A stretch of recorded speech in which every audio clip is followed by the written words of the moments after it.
Greetings and salutations, real estate undergrounders. It is Ed Matthews with the Real Estate Underground. Thank you so much for joining us today. Today is a very special episode, somebody that I have admired from afar for a long time, and Andrew Reichert with Burgo Capital. Welcome to the show. Thank you so much for joining us. And I'm really excited to have this conversation today. Ed, thank you so much for having me on. I'm really looking forward to having the conversation as well.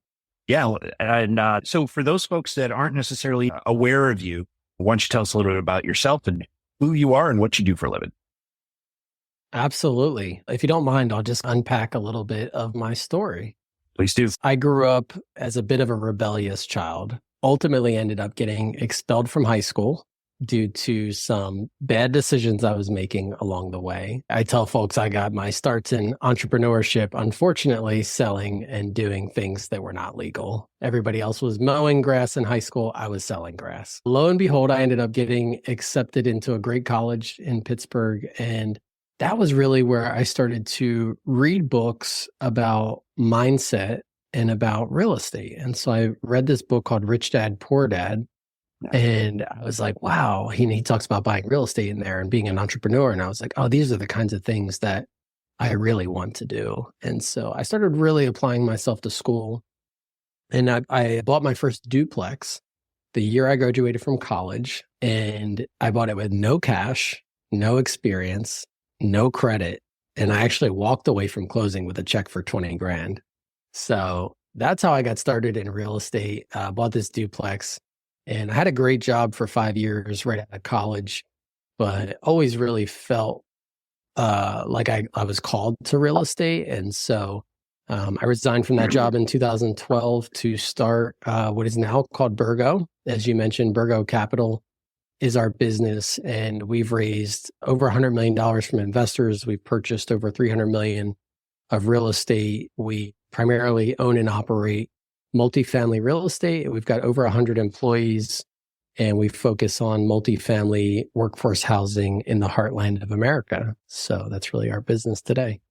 Excellent. So you had mentioned that you were drawn to real estate, and obviously Rich Dad, Poor Dad, the Purple Bible is something that somebody handed me in 2008. And same thing. You and I have been on a similar trajectory. I started in 2011 and recognized that real estate was the vehicle for me for a lot of reasons. But I'm curious, what specifically drew you to real estate? I mean, you went to a good school. You're obviously very intelligent. You're a leader of people, having grown a business to over 100 employees. You could probably do anything, right? You could have started a software company. So why real estate specifically? Oh, Ed, that is such a great question. And I think my answer may be a bit atypical for most real estate operators. The thing that actually drew me to real estate was not the real estate itself. I actually tell people that, and I tell my employees this too. Real estate for me is just a means to an end. It's not an end in and of itself. And for me, the end is actually people. And so our mission as a company is improving lives through real estate. And so it's through real estate that we do the improving lives, but it's really about improving lives. And so for me, real estate is just the widget that I fell in love with because it's the roof over people's heads when they go to sleep at night. And it's the buildings where people go to work every day. And so real estate is this fabric where you get to impact people's lives. And so the answer for me has always been impacting people's lives. That's what I wake up every single morning excited about. And real estate is just a widget that I'm using and leveraging to get there. It's amazing how much where someone lives and the fact that they can feel they live in a clean and safe environment that's well cared for, that they're well served. It's amazing what that'll do for a person and a family in terms of their thinking around the rest of their life, right? If where they live isn't a stressor. And it's admirable that you're so focused on taking good care of the folks that live in your buildings. I'm curious about your process. When you go to acquire a property, can you walk me through what your buy box looks like and how you approach a new property that you're onboarding? Yeah, absolutely. And it ties directly to our mission. So first of all, our buy box is We love to buy stuff that's a little bit big for a typical mom and pop investor, but a little bit small for institutional. That's really like our sweet spot. And similarly, we love Class B housing because there's a lot of attention in Class A, a lot of capital in Class A. There's also a lot of attention in affordable housing and Class C stuff. But what we love doing is focusing on the often overlooked. So both properties and people, particularly here in the heartland of America, we find are getting often overlooked. They're getting overlooked by the large capital. And we actually believe it is an incredible opportunity for generating a return on investment. And so we are focused on the often overlooked assets and people here in the heartland of America. And part of why that ties to our mission is because we love to buy from particularly generational owners who just haven't kept up with the asset. And when we come in, we provide professional property management, 24/7 maintenance hotline, 24/7. They can submit a work order on their online portal. We answer the phone, and our residents just cannot believe it. Like when we buy the asset, and I don't mean to discredit the other owners. I'm not calling them slumlords by any means, but just when we buy the asset and we do what I think is just basic property management, most of our residents just cannot believe it. So that's really what gets me excited. And that's where my heart is for. That's why that's our buy box. And that's also where my heart is for the work that we do. Yeah. And it's interesting we have traditionally focused on here at Clark Street, we've focused on C-class buildings, but the same thing, right? I met with Gino Barbaro, the gentleman, Jake and Gino, and he had talked about his partner, Jake had talked about on a YouTube video that I saw before I interviewed Gino that they wanted to be the Chick-fil-A of multifamily. And, what that meant was obviously bringing a professionalism to their property management that is lacking, frankly. And it's not that, like you said, it's not that these folks are slumlords. They're overwhelmed, right? And so in a lot of cases, these folks have generational asset holders have inherited the property. They don't know what dad knew. And so they find themselves in over their head fairly quickly. And if they're not well capitalized, they fall behind very quickly as well. And so it's a natural normal thing to happen with these types of assets. But to have somebody come in and repair the relationship with the residents is resident retention, at least the ones that want to stay and you want them to stay, is a huge win for the families that live there as well as your investors, right? Because turnover is one of our most expensive costs, right? Yeah, you got it. And that's why we talk a lot about the double bottom line or the triple bottom line. But the reality is we totally believe that by being good landlords and good stewards of the buildings and the people that we manage, that we are actually generating a disproportionate return to our investors because turnover is lower, they're taking better care of their properties, less cost of maintenance and renovating the units. And we've just seen that financially in the performance of our assets. Couldn't agree more. Yeah. When somebody's proud of where they live, they take better care of it. When you serve them, when you actually pick up the phone, when they call and ask for help, they tend to stay longer. And that's one of the key metrics we manage by as well is retention, right? Here in Connecticut, last I looked, it's been a while, but it was somewhere around 18 or 19 months was the average tenancy in the state of Connecticut. Our tenancy is 4 years plus. And that's 2.5, 3 years of not having to turn it over, not having to do a lot of the things that remarket it, do a lot of things that cost a lot of money to be able to keep a property operating well. And when you don't have to spend that money, it goes right to the bottom line. And you can either reinvest it into the property, which we do sometimes, or return it to investors, which we do sometimes as well. And in both cases, that's a win. It's a win. Exactly. Yeah. It's a great perspective. So one of the things that I'm always interested in, we talked about this offline, is how business leaders take care of themselves. And I think I told you the story right before we hit record about one of my mentors when I left corporate America said, take some time off, man. Just take a break, unplug. And one of the things that I noticed when I was getting ready for our interview today is you took a sabbatical, which is rather rare, especially in the real estate world. And so I was wondering if you could tell me a little bit about, if I'm not being too intrusive, you could tell me a little bit about your thinking around that sabbatical and the value that it brought to both you personally and to your business. Yeah, absolutely. Happy to share. First of all, the why behind the sabbatical. And I want to go back to actually my story and unpack a couple other details. I was actually a year into my marriage. So I had just gotten married to actually a lady, her name's Shannon, who knew me from high school. So somehow she knew that rebellious Andrew and still decided she wanted to get married to me. We're within 1 year of our marriage and I get diagnosed with cancer. And we're there in the hospital room and they say, hey, you guys might not be able to have kids. Andrew's chances of survival are good. People do die from cancer. And so here's the reality. And boy, was that an awakening for us. That put me on a path of wanting to both discover my purpose and live into my purpose, but also to make sure that I'm taking care of myself physically, mentally, emotionally, spiritually, like all the things. And I just realized that there is so much that you can do to take care of yourself. So back to your question, you like to ask leaders what they do to take care of themselves. It was the year after getting diagnosed with cancer that my wife actually came on board to work with me, and she's our first employee. And so we had just been running at a really fast pace for a really long time. So we get all the way to 2022, and it's the 10-year anniversary since I started this company.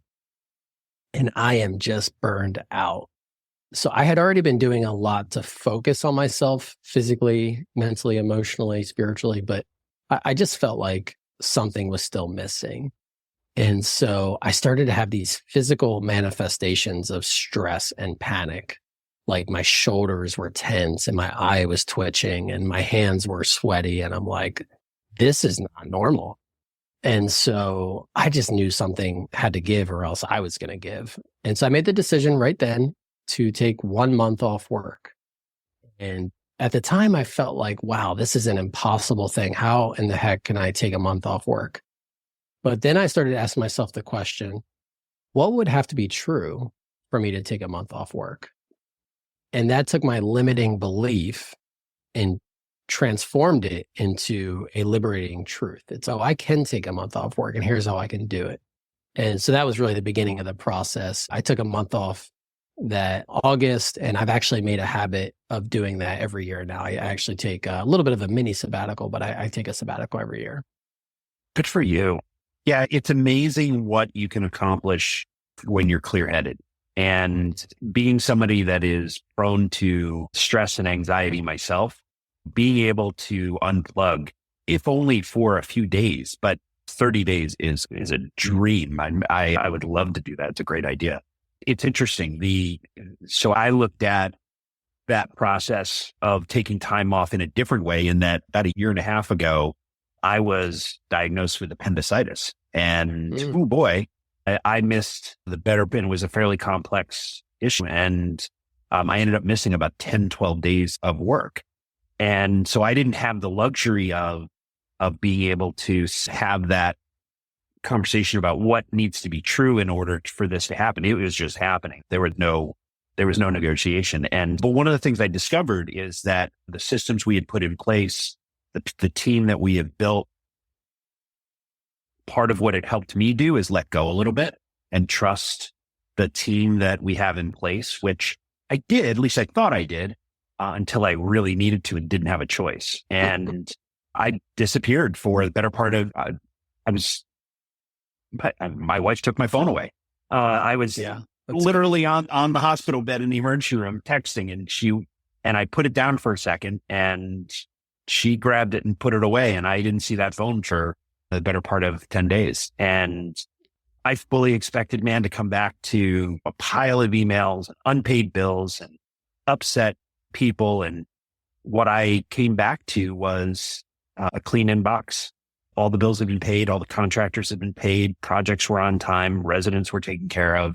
Normal stuff. Nothing was on fire. And I thought, okay, we have a company. This is okay now. And so but it's amazing what you learn when you take that beat, and whether it's planned or unplanned, to be able to make sure that the systems you have in place, the people you have in place, allow you to operate at your most efficient, at your best, in your best headspace. And it's pretty amazing that you were able to do that. The fact that you're sitting here on this interview, I hopefully assume that you've beaten cancer and that you're feeling much better. You look great. Congratulations on that as well, ringing that bell. Thank you so much. I feel great. It is, over 10 years cancer-free at this point. Year 11 just came around the corner. And just to go back to something you said, I just want to reiterate and really underscore one of your points, which is the sabbatical is not just good for me as a leader. It's good for the company. Yep. The company needs that opportunity to do things without me there. And so I have a blog article, which I'm sure you saw, but I talk about the science and the purpose behind my sabbatical. And the science just does show that it's not just good for the individual, it's good for the organization as well. And that was a realization that me and the organization needed to have, which I think is huge. Yeah. When I first started hiring people would not make decisions without checking with me first. And that wasn't their fault. That was my fault. And so it was something that I had to learn how to do, and got to a place where we got pretty good at it. And I was letting go a little bit, but you can let go and still manage, right? But until I was forced to be away from the business for an extended period of time, I think, frankly, the business has thrived ever since, for the exact reason the point you just made. Yeah, exactly. And I think it strengthens the business and it empowers our people. That's the key. You want to empower people so that the business isn't relying on us. Because, hey, by the way, I'm doing great from a cancer perspective, but everybody talks about getting hit by a bus. I don't actually know if people get hit by a bus anymore. Who knows? Maybe you eat a bad taco or something. You just, knock on wood, right? You never know. Life's not guaranteed. We're not promised tomorrow. It's good to just have those plans anyway. Indeed. So in terms of your business and how you operate, I noted that you have a handful of funds that you have created. Are you primarily investing out of an equity fund, or do you also do syndications or any other types of ventures? Yeah, great question. It's funny. I found that most folks in the industry start by doing syndications and then eventually want to move to a blind pool fund.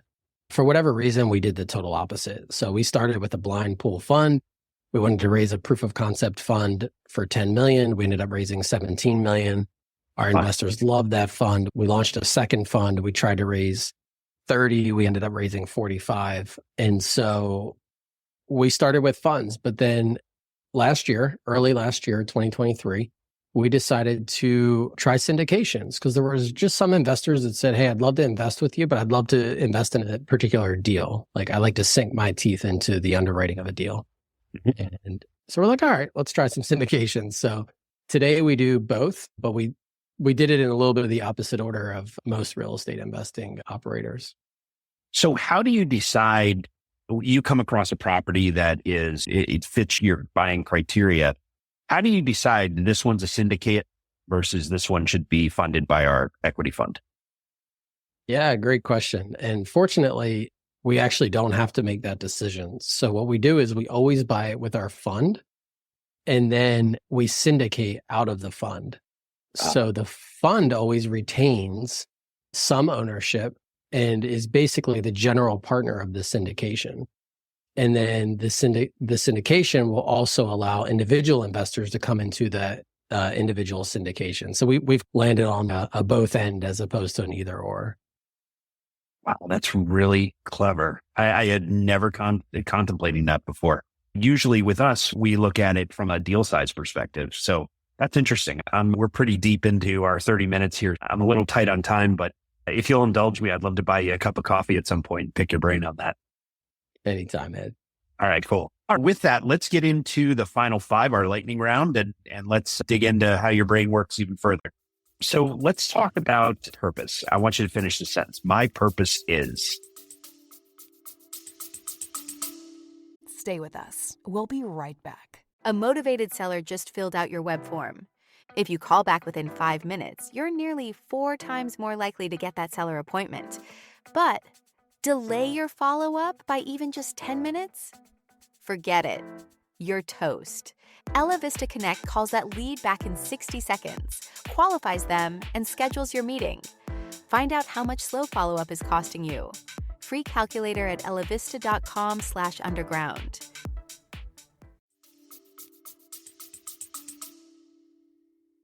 Yeah.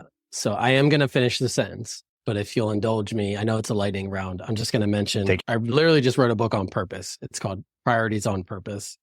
And I have thought about purpose more and written about purpose more than probably the typical guest. And so I have what's called a life plan that is pages and pages of me talking about my purpose. And I talk about it in each life priority. So what's my purpose with my wife? What's my purpose with my children?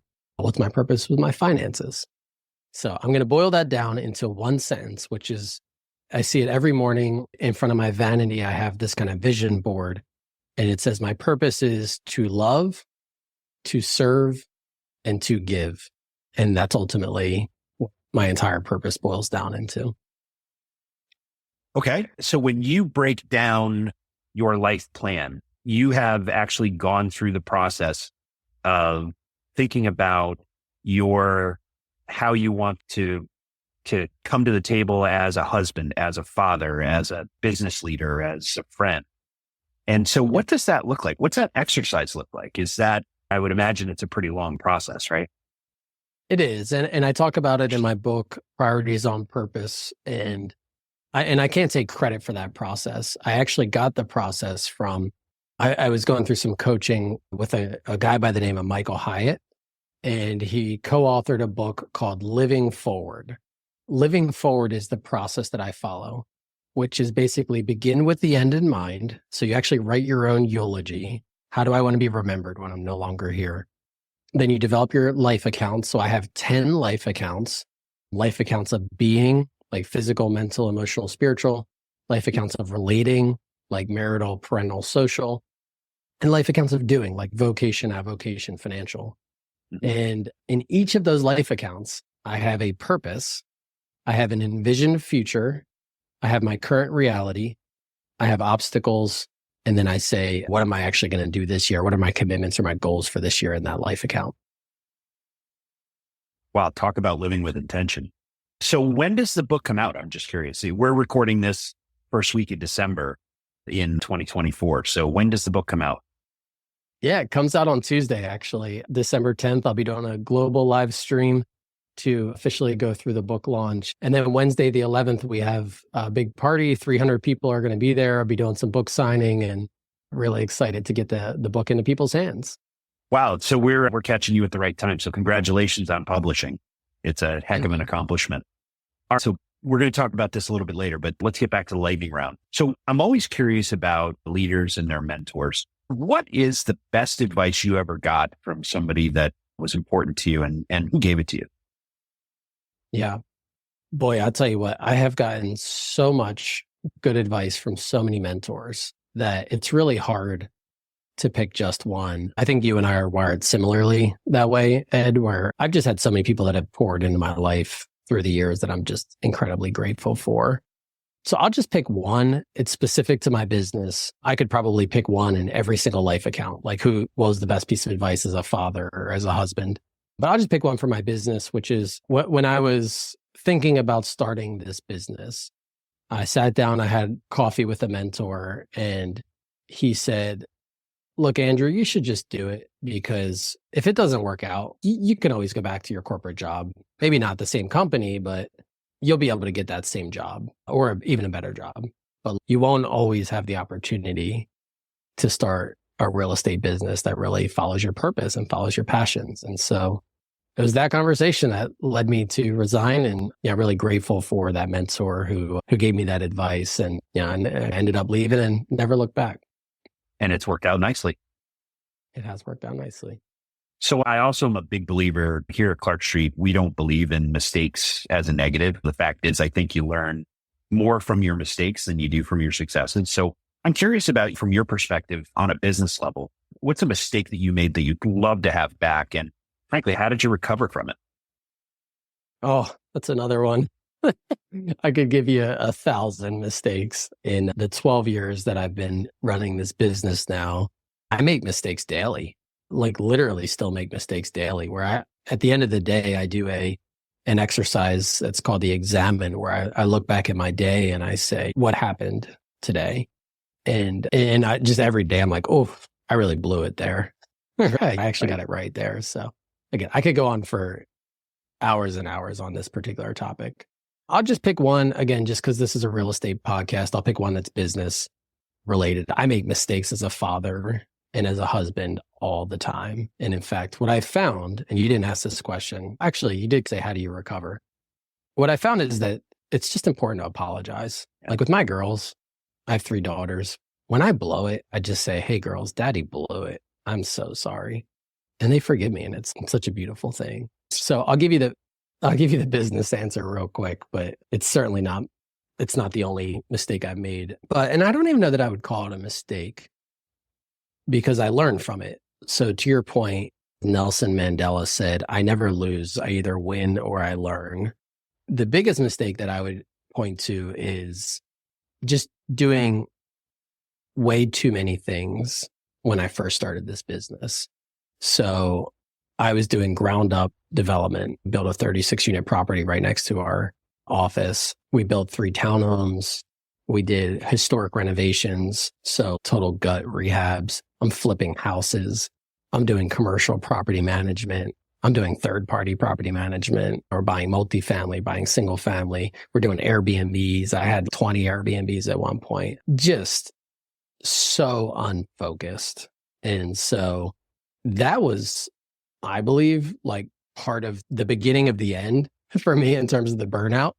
And that's why I think it was a big mistake. And so how do we recover? Really just saying, hey, look, and I lost a ton of money on a bunch of those deals because I was all over the place. You can't be good at all of that stuff. And it's how do we recover? We just cut our losses and focus on what we can do best. Smart. And smart that you recognize that, because it's something that I'm prone to as well.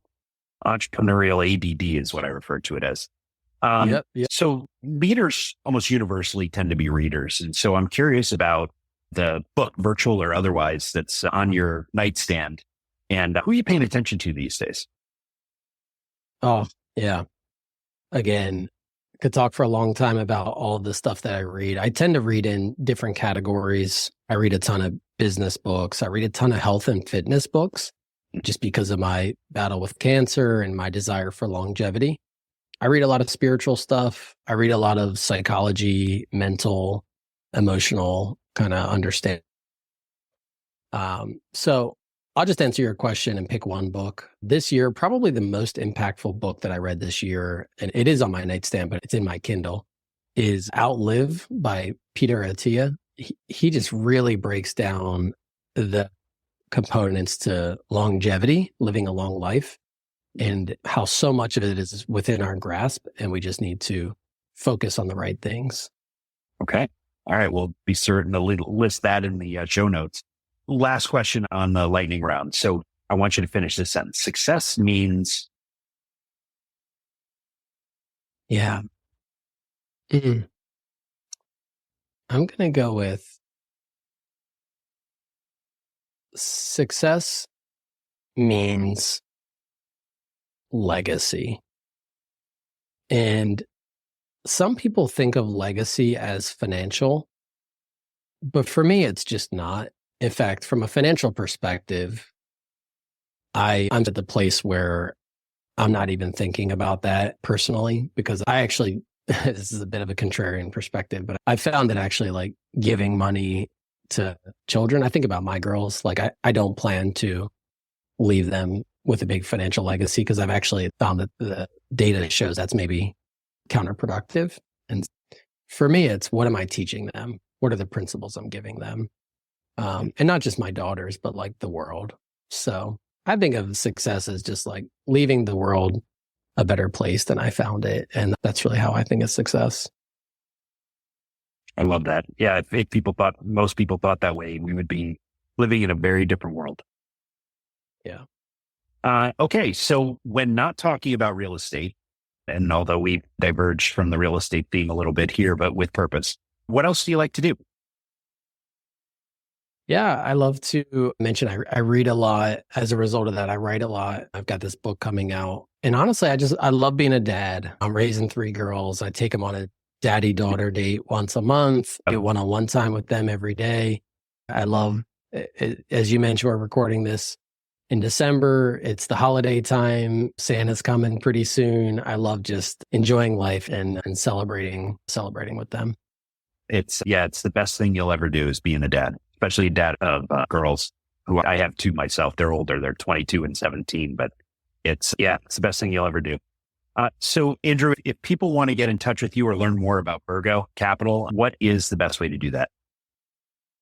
Yeah, absolutely. You can check me out on LinkedIn. I'm pretty active on LinkedIn, Andrew Reichert. Feel free to follow me or connect. And our website is burgocapital.com. So Burgo with a B, BIRGO capital.com. And then I did mention I've got this book coming out next week. The book is at rosjourney.com. So that's journey.com, rosjourney.com. All right. Andrew Reichert, thank you so much for joining us today. It's a pleasure to meet you and continued good fortune. Thank you so much, Ed. Thanks for having me on the show. This has been the Real Estate Underground. Don't forget to subscribe. It helps us grow. Until next time, Undergrounders, remember your real estate journey begins with a simple step forward. Now get to it. Bye for now.